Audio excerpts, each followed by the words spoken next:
Welcome back. Joining me now is the chairman of Reform UK, David Bull. Lovely to see you this morning, David. Thank you for joining me. Pleasure. The Conservatives have come out with a borders plan that's... Lovely to see you. The Conservatives have come out with a borders plan that you'll be envious of because it cracks down on illegals and legals, but it isn't as controversial as your own plan, which has rubbed a lot of people up the wrong way.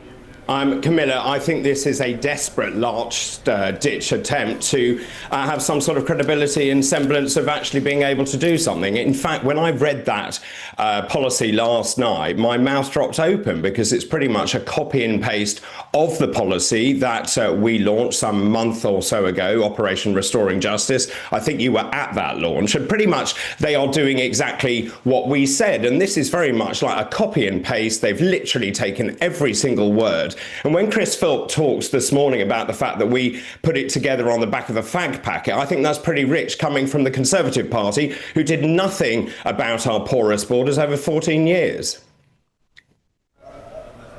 Well, having said that, Kemi Badenoch has accused you of ripping off her indefinite leave to remain plan. She says she's set up a commission with Lord Wolfson to argue through the legal arguments for leaving the ECHR, whereas you haven't really spoken to as many lawyers as she has on the issue. Well, that's simply not true. And if they have ripped off your policy, you must be absolutely delighted with it, David, that both of the parties on the right are singing from Nigel Farage's hymn sheet.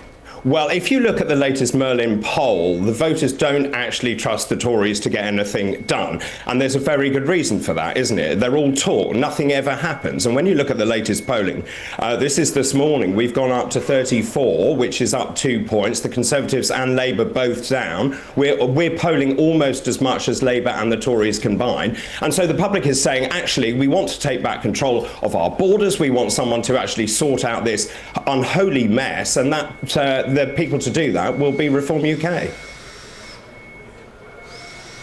Just to warn viewers and listeners, there are odd noises and bings and bongs and bangs and a vacuum going, just in case you're hearing background noise. But that's because we're on location, which is something David Bull, as a former broadcaster, you're very familiar with. When it comes to the Tories, you're saying all of this quite critical language and using that. But if we look at the latest MRP poll by YouGov, that finds that Reform still don't have enough support in the country to form a majority government. You need a stonking majority in order to push through a pretty hefty legislative agenda, including your own immigration plans. So you're slagging off the Tories, but you might need Kemi Badenoch and her MPs to prop up your next government, mightn't you? Yeah, Camilla, remember we've been here before. We stood down, didn't we? We gave Boris Johnson an 80-seat majority, which was squandered. There is no way we would do a deal with the Tories. Look, when it comes to those polls, actually, they are very different. So the latest polling shows we win between 271 to 450 seats. That could give us a working majority of, say, 47 or thereabouts. But the point is that actually, I think the public, and I've been going around the country, I've seen 5,000 people over the last 4 months, and people are sick and tired of the back and forward, to and fro, from the Conservative Party to the Labour Party. They are looking for something different, and that is where we come in. And actually, we are only just getting started, and that's the message that I'm giving out to people as I go around the country. Watch those poll ratings, they will go up. We're living in a time of what feels like pretty significant social change, and it makes us question things that we've even taken for granted for decades. And one of those at the moment that people are wondering about is actually money. Is the money in your bank account safe? Should you be investing elsewhere? Are we looking at a potential global crash? What will it mean for your savings? Is there a way that you could be using your money that might be outside of government control even? Well, TallyMoney is potentially one solution. So I'm delighted to say that I'm joined today by the CEO and founder of TallyMoney, Cameron Parry. What is TallyMoney? Well, at TallyMoney, you basically get gold you can spend. So we give people an individual account in their name, everyday account. They get a sort code, an account number. They use that account just like they would pounds from their bank, but it's milligrams of gold that we brand as Tally. Okay. Why would you do that, though? What is the benefit to the customer instead of just having a normal pound sterling account?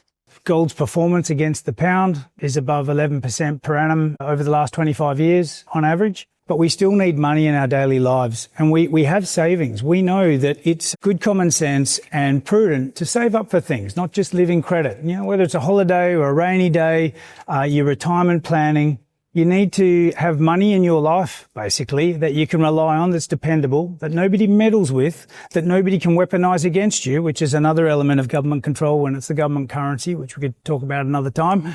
And it should be pretty simple and straightforward. And that's what we deliver at Tally. And really, we just want people to feel safe and happy with their money. There was a time when the bigger your bank balance, the more confident you felt. Now it's like, I need to do something with it. I can't leave it there. In Tally, you can. Okay, brilliant. Cameron Parry from TallyMoney, thank you so much. Thank you, Bev.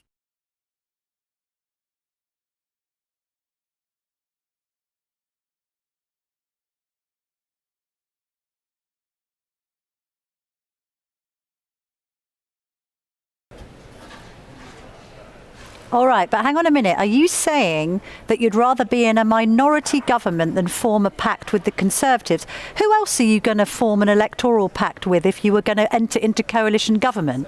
You're not going to form it with the Lib Dems or Labour or Green or Zara Sultana or Jeremy Corbyn. So if you don't form a pact with the Conservatives, if you haven't got enough for a majority, you're then going to let Labour in for another 4 years. No, the point is we believe that we can win and get an outright majority, and that is what the polling is showing us. But look, if when you don't... look at but what I was going to say was when you look at those polls, actually it looks like the Tories will be pretty much wiped out. They would be reduced to about 41 seats. Labour would have its worst results since 1931. You don't set out in a race to lose the race. Look, when you have a general election approaching, and remember it could be some time away, what we are doing is setting out our stall. We will have detailed and costed policies by the general election, and we are saying to the British public, look, which do you want? Do you want the Tories, do you want Labour, or do you want us? And I'm telling you, around the country, GB News viewers will be sitting at home thinking, I've had enough of all of this, and it's time to give another party a chance, and that party is ours. GB News viewers and listeners are very concerned about the case of Nathan Gill. This is the former leader of Reform in Wales, who was taking bribes from the Russians. What on earth has gone on here, David Bull? How could there be such a person in the Reform Party? Well, obviously, he's not in Reform UK. I knew Nathan when we were in the Brexit Party together. We served in the European Parliament together. And obviously, what I've read is absolutely horrific. It has no place in politics. So we have distanced ourselves from Nathan Gill, and he deserves the full force of the law. Can I ask you about Zia Youssef's comments about the Prime Minister's rhetoric at the Labour Party conference?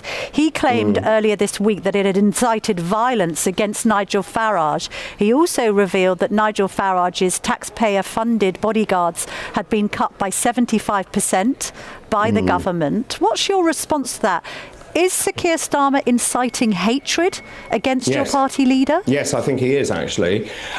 He said that Nigel was not patriotic. I've worked with Nigel for a very long time. Shouldn't he? Well, so I know there is no one more patriotic than Nigel Farage in this country. Also, he then claimed that we were a party of racists. Now, that is inciting violence as far as I can see. And the fact is that revenge is a dish best served cold. So you can see Labour has fallen by 5 points since he made those comments. We've put on another 8,000 members, thanks to the Prime Minister. I think the Prime Minister should do the decent thing, call a general election and see if the public back him.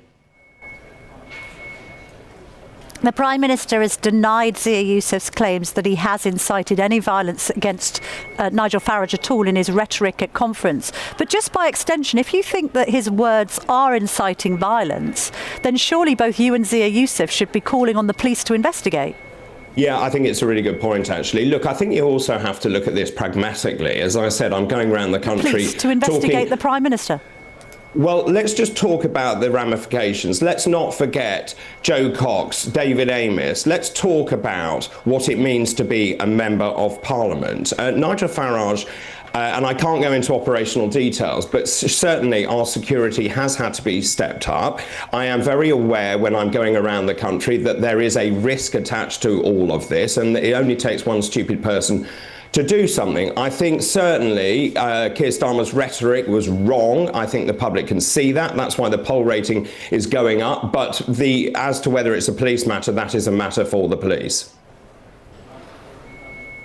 But do you think that the police should potentially investigate the Prime Minister over the words that he has used at conference about Nigel Farage? I think politicians need to be much more careful about the language they use. I think it is very easy to sit there and throw insults and abuse at various politicians of different colours and different parties, but there are ramifications to all of that, and actually the safety and security of all members of Parliament is paramount, because one of the biggest problems we have is getting people to actually put their head above the parapet and say they actually want to stand and become a member of Parliament.